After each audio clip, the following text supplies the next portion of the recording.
Hei, tervetuloa osa 2. Tässä joudumme tekemään tämän uudelleen, koska tämä ei mennyt ihan nyt nappiin. No, nyt nähdään mitä tuo typerä sika yrittää tehdä minulle. Siis nimeni on nyt tästä lähtien Sonia, koska äitini antoi minulle vihdoin nimen. Ja siskoni nimi on Eveliina, joten aloitetaan. Pieni pupupää. Itse olet pupupää. Haiseva löyhkä pupu. Mitä sä sanoit musta? Mä maksan, sä kostan tän nyt sulle. Ai! Senkin! Ai! Mitä sä julkeat? Au! Siitä saitte. Sisko. Oliko kunnossa? Sisko sanoi jotain. Sonia. Au, pääni. Olen kunnossa. Hyvä. Helkäsin puolestasi. Tule. Oho. Taatujen koko ajan. Oi.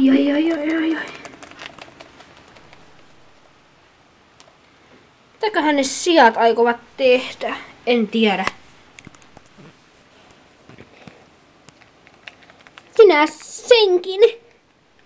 Au, senkin julkimus. Sattui ihan kauheasti. Te saatte luvan maksaa tästä. Joo, hei, niin varmaa. Tulkaa vaan antaa kuonoon, jos uskallatte. Niin, jos uskallatte. Niin varmaa. Se nähdään. Tulkaa tytöt. Niin.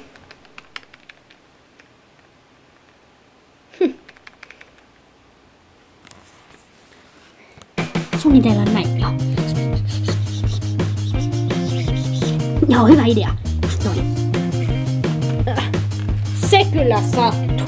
En tiennytkään, että se oli noin kipeätä. No älä, kukaan ei herätä sua aamu 6:00. Hehe, just niin. Onks ne mainokset tuo vielä? Hei, meidän kaverit. Siis koko koulu on täällä. Ootteks te kunnossa? Ollaan me. No hyvä, koska pelättiin teidän puolesta te kuonoonne. Ei hätiä. Niin ei hätiä mitiä. No, hyvä kun teihin ei sitten sattunut sen enempää. Kiitti kun autoitte. Ei kestä. Vaikka emme kyllä tehneet mitään, mutta olimme tässä kyllä katselemassa. Joo, kiitos paljon.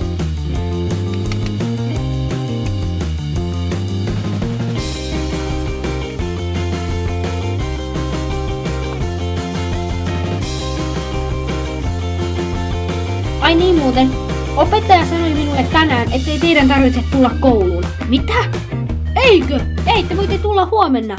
Hän sanoi, että hänellä on niin kiireitä, ettei kenelläkään ole tänään koulua. Voimme kuitenkin olla koulun pihalla.